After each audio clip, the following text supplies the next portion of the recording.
예, 얼마 전에 제가 아는 분이 연금저축을 이제 우리가 가입하고 나중에 이제 연금으로 받을 때 그게 1,200이 넘어간다. 그러면 종합과세로 이제 간다고 했지 않습니까? 그러면 이게 국민연금도 그럼 합치느냐? 이런 질문을 제가 받았습니다.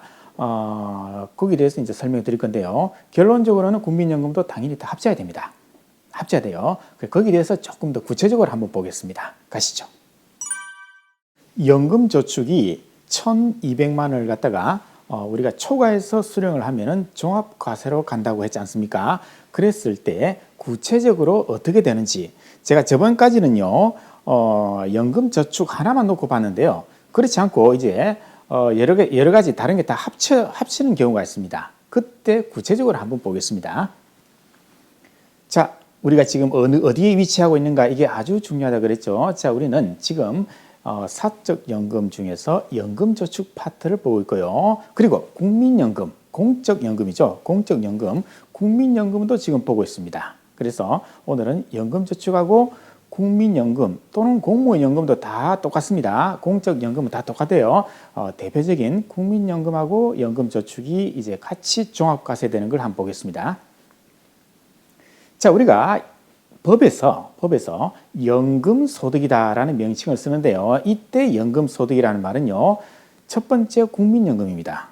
두 번째, 자, 조금 생소한 말이죠. 이연퇴직소득이 있습니다.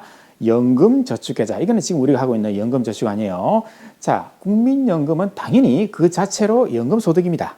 연금이에요. 그러니까 이연퇴직소득하고 연금저축, 이거는요, 한도 내 우리가 연금으로 받았을 때 그때 연금소득입니다. 한도 내 수령을 해야 이제 연금으로 본다는 건데요.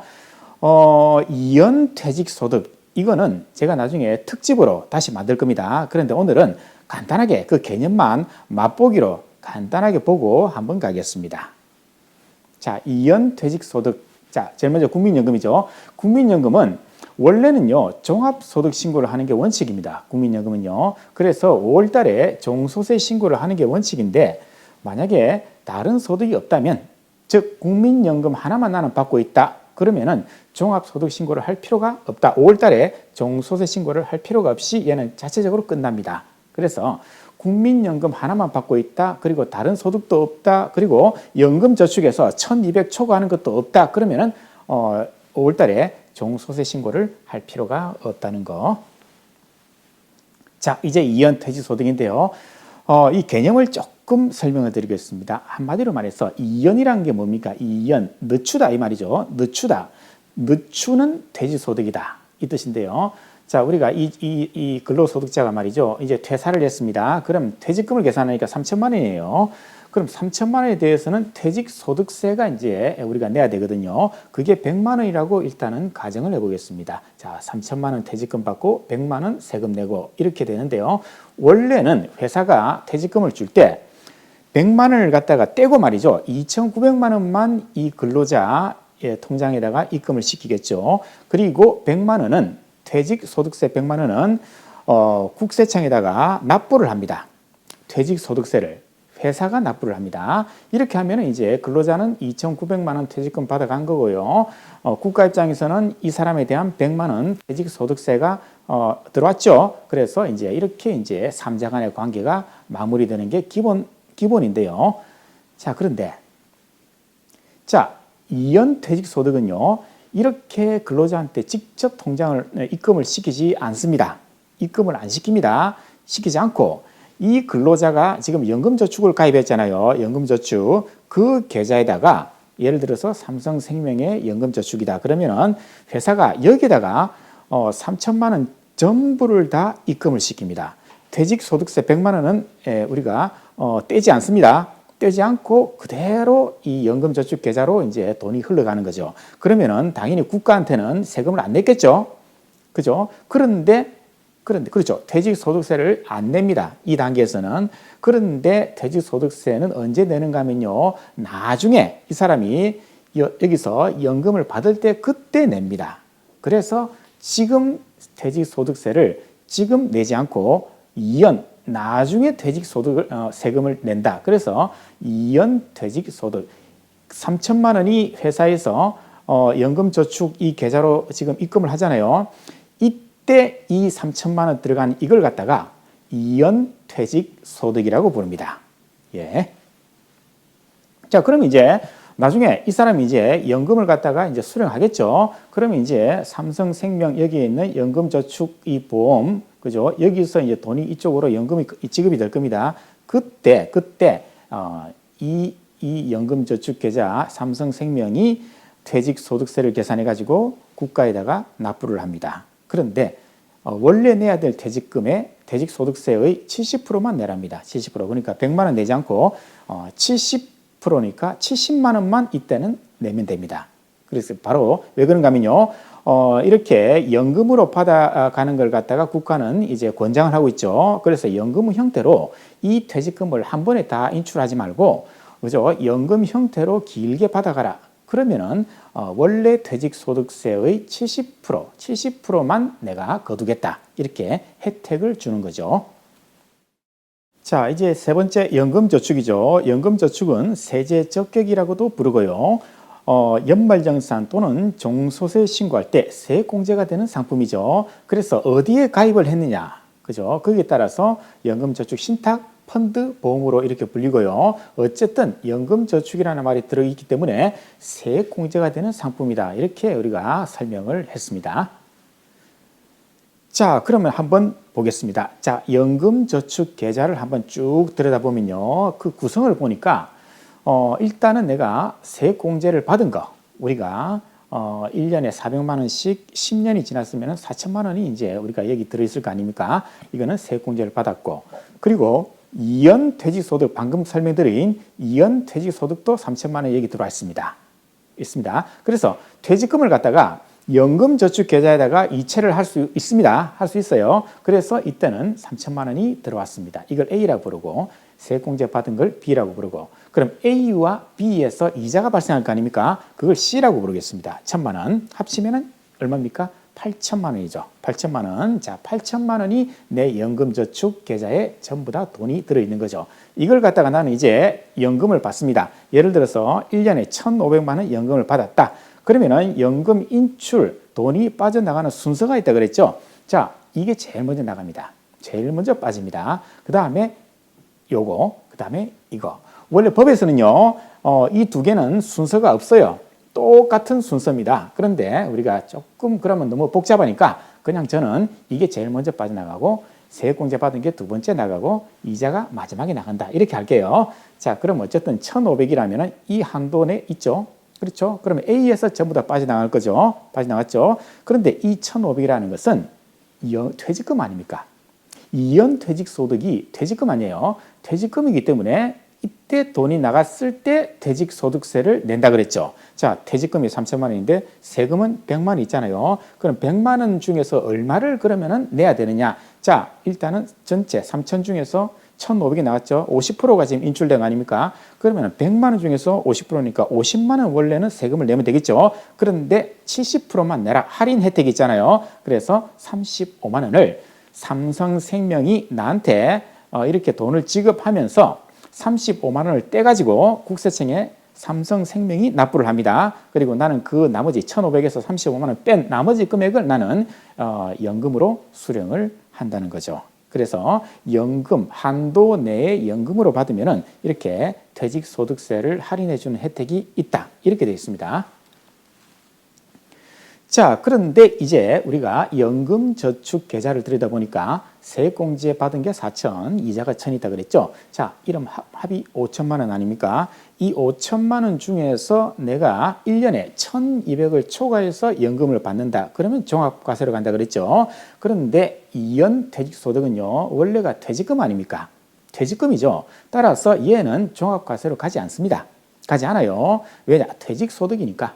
그죠? 퇴직소득하고 종합소득하고는 이게 태생이 출신 성분이 달라요. 다르기 때문에 얘는 절대로 합칠 수가 없습니다. 그래서 얘는 돈이 아무리 빠져나가더라도 종합과세 1,200하고는 아무 관계 없어요. 아무 관계 없이 그냥 아까 말씀드린 원래 내야 될 퇴직금의 70%를 내는 걸로 얘는 끝이 납니다. 문제는 BC라는 거죠. 자, 세액공제 받은 거 이자. 여기에서 내가 1년에 1,200을 초과해서 내가 연금을 받았다. 그러면 무조건 종합과세로 간다 그랬죠. 자, 그러면요. 자, 연금소득 중에서 종합과세로 간다는 말은 이 연금저축 이거 아니까 지금 보고 있는 게 이게 종합과세 1,200 초과해서 종합과세로 넘어가면은 바로 국민연금하고 합쳐야 됩니다. 국민연금을 합쳐야 돼요. 왜냐하면 국민연금 아까 말씀드린 원래가 종소세, 종합소득 신고하는 그런 대상이잖아요. 그런데 다른 소득이 없을 때는 얘가 자체적으로 끝나는데 다른 소득이 있잖아요. 연금저축이 지금 1,200 초과니까 이게 연금저축이 또 있잖아요. 그래서 국민연금하고 이거 연금저축하고 합쳐서 종소세 신고를 해야 됩니다. 예. 자, 그러면은 예를 들어 보겠습니다. 국민연금, 연금저축이 있는데요. 국민연금은 매월 80만 원 받고 있습니다. 그럼 연간 960만 원을 받았겠죠.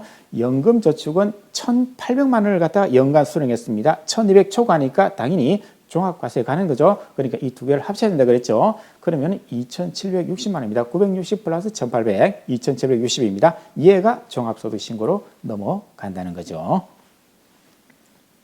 자, 그런데 국민연금은요, 원천징수라는 제도가 있습니다. 국민연금은. 그래서 1월 달부터 내가 매월 얼마씩 연금을 받는다. 국민연금을 받는다. 그러면요, 연금소득간이 세표가 있습니다. 이 표에 따라서 얼마간 세금을 뗍니다.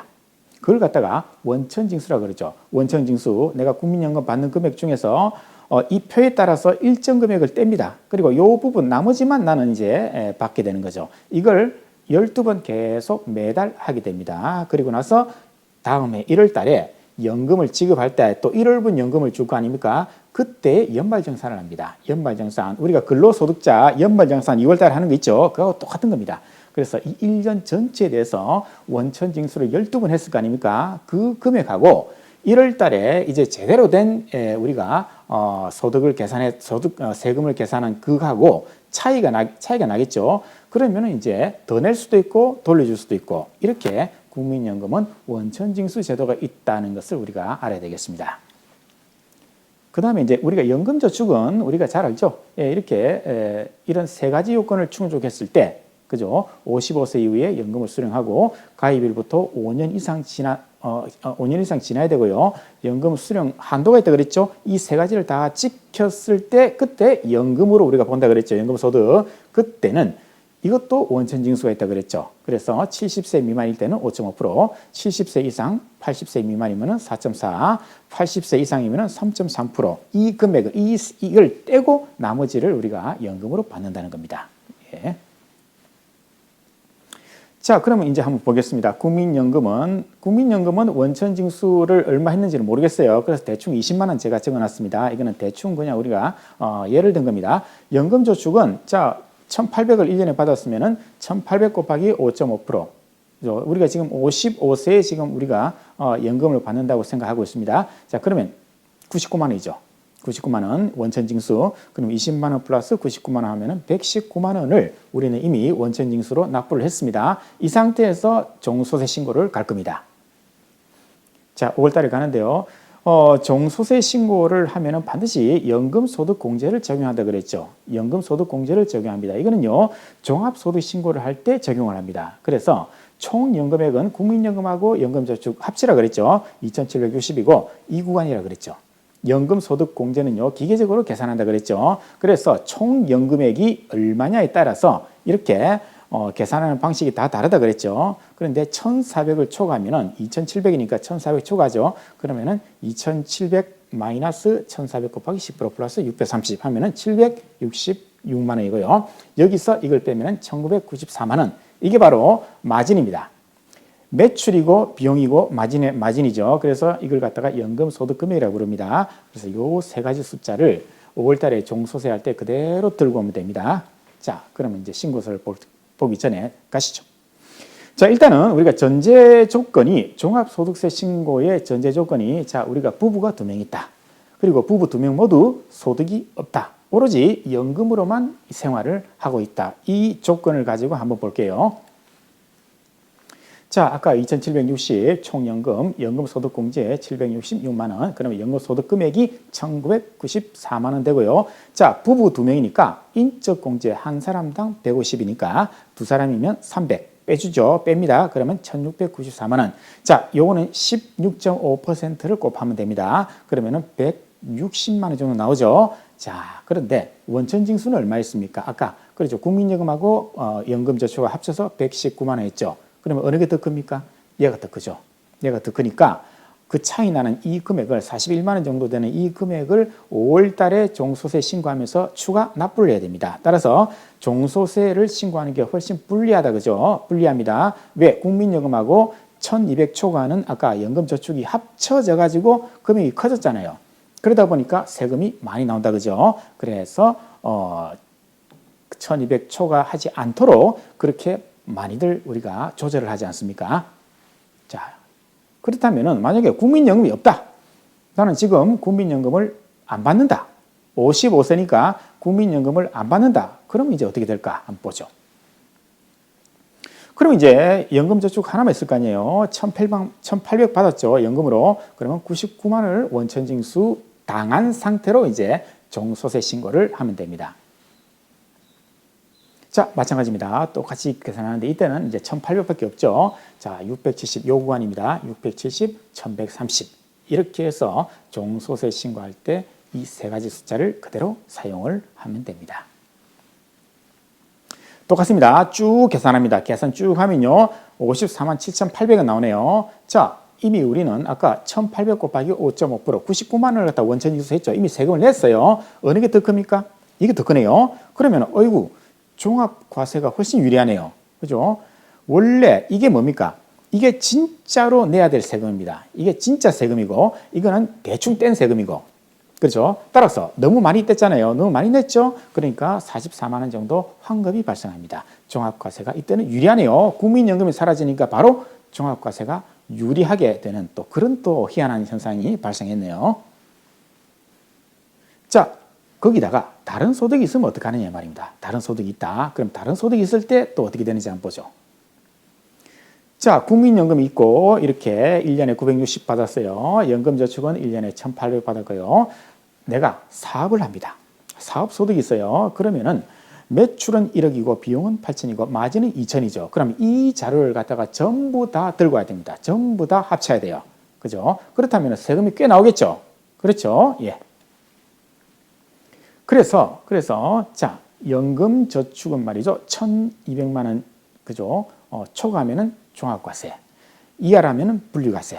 이렇게 우리가 나눠지는데요. 어쨌든 1,200을 초과하면은 종합과세를 가는 거고요. 그러면 국민연금하고 합쳐야 되고요. 그리고 다른 소득이 있으면은 또 합쳐야 되고 방금 봤던 거 여러 가지를 다 합치기 때문에 결국에는 종합과세가 불리한 경우가 상당히 많이 있습니다. 물론 아까처럼 그러나 그거를 우리가 어떻게 될지 장담을 못하기 때문에 될 수 있으면은 1,200을 넘지 않도록 연금저축을 받아야 된다. 이런 얘기를 많이 하잖아요. 예.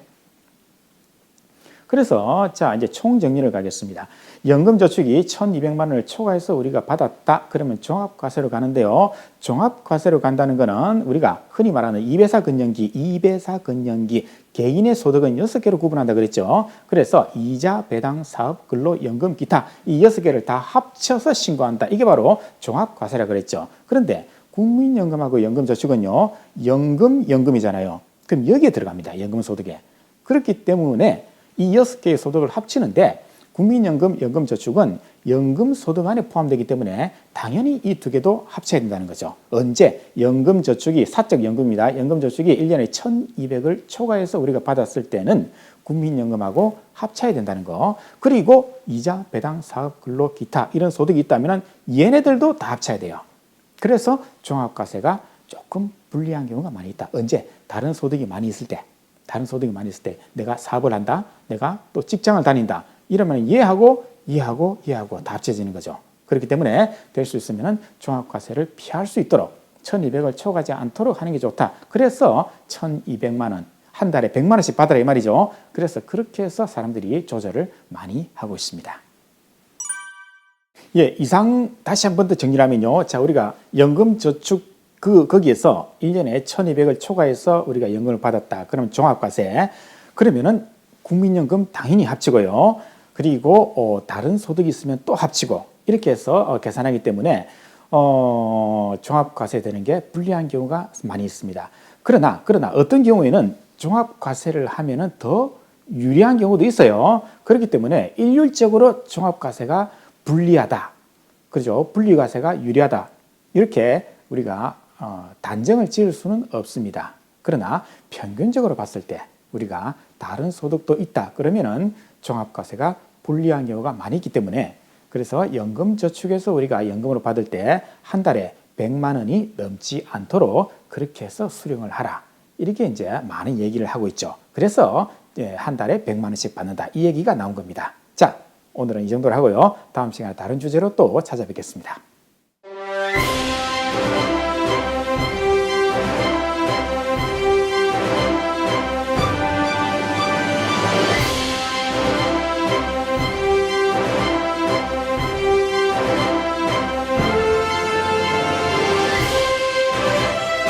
어려운 건 쉽게, 쉬운 건 더 쉽게. Easy to understand. Easy to understand.